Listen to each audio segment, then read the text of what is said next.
Hello बच्चों, तो आओ प्रश्न को देखते हैं। के किस मान के लिए समीकरण निकाय 3x प्लस 4y बराबर 6 और 6x प्लस 8y बराबर के समपाती रेखाओं को प्रदर्शित करता है। तो दिए गए प्रश्न की मुख्य अवधारणा की बात करें तो बच्चों यहाँ पर हम देखेंगे, यदि रेखाएं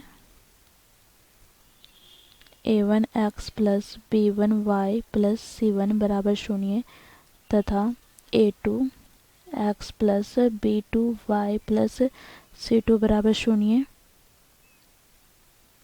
समपाती हो, तो बच्चों देखो इसके लिए बीजगणितीय निरूपण की बात करें तो यहाँ से हमें क्या प्राप्त होगा। तो देखो a1 बटे a2 बराबर हो जाएगा किसके, तो b1 बटे b2 के, साथ ही ये बराबर हो जाएगा c1 बटे c2 के। तो इस मुख्य अवधारणा की सहायता से बच्चों हम दिए गए प्रश्न को हल करेंगे। तो बच्चों देखो प्रश्न में हमें दिए गए समीकरण निकाय क्या है, तो बच्चों यहाँ पर इसे हम लिख लेते हैं। तो देखो यहाँ पर 3x प्लस 4y बराबर 6, बच्चों इसे हम व्यवस्थित करके लिखे तो 3x प्लस 4y माइनस 6 बराबर 0, ये समीकरण 1 हो गया। तथा दूसरे समीकरण की बात करें तो देखो यहाँ पर 6x प्लस 8y बराबर के, बच्चों इसे हम व्यवस्थित करेंगे तो 6x प्लस 8y माइनस के बराबर 0, ये हो गया समीकरण 2। अब बच्चों देखो यहाँ पर समीकरण 1 तथा समीकरण 2 को बच्चों यहाँ पर हम मानक समीकरण से तुलना करेंगे तो हमें क्या प्राप्त हो जाएगा। तो a1 का मान यहाँ पर हमें प्राप्त हो जाएगा बच्चों देखो x का गुणांक, अर्थात यहाँ से हमें 3 प्राप्त हो जाएगा। b1 की मान की बात करें तो y का गुणांक अर्थात 4 में प्राप्त हो जाएगा तथा c1 का मान यहाँ पर -6। इसी प्रकार दूसरे समीकरण को हम तुलना करेंगे तो यहाँ से हमें a2 का मान प्राप्त हो जाएगा, x का गुणांक अर्थात 6, p2 का मान y का गुणांक अर्थात 8 तथा यहाँ पर c2 का मान हमें प्राप्त हो जाएगा -के।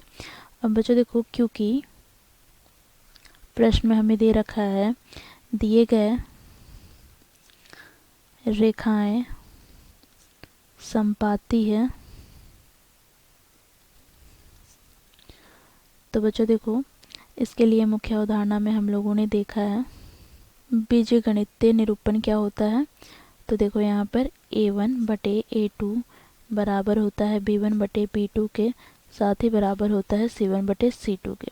तो यहाँ पर हम मान रखेंगे तो 3 बटे 6 बराबर 4 बटे 8 बराबर हो जाएगा -6 बटे माइनस के, तो माइनस से माइनस कट जाएगा। यहाँ से बच्चों देखो 3 दूनी 6, यहाँ पर 4 दूनी 8, तो यहाँ से हमें क्या प्राप्त हो जाएगा, तो 1 बटे 2 बराबर 1 बटे 2 बराबर 6 बटे के। किन्हीं दो अनुपात को लेकर हम हल करेंगे तो यहाँ से बच्चों देखो सम अनुपात दूसरा और तीसरा की बात करें तो 1 बटे 2 बराबर हो जाएगा किसके, तो बच्चों यहाँ पर 6 बटे के, तो यहाँ से हम त्रिया गुणा करेंगे तो के बराबर क्या हो जाएगा, तो 6 दूनी 12। तो यहाँ से हमें निष्कर्ष निकालते हैं, अतः के बराबर 12 रखने पर दिए गए समीकरण निकाय समपाती होंगे।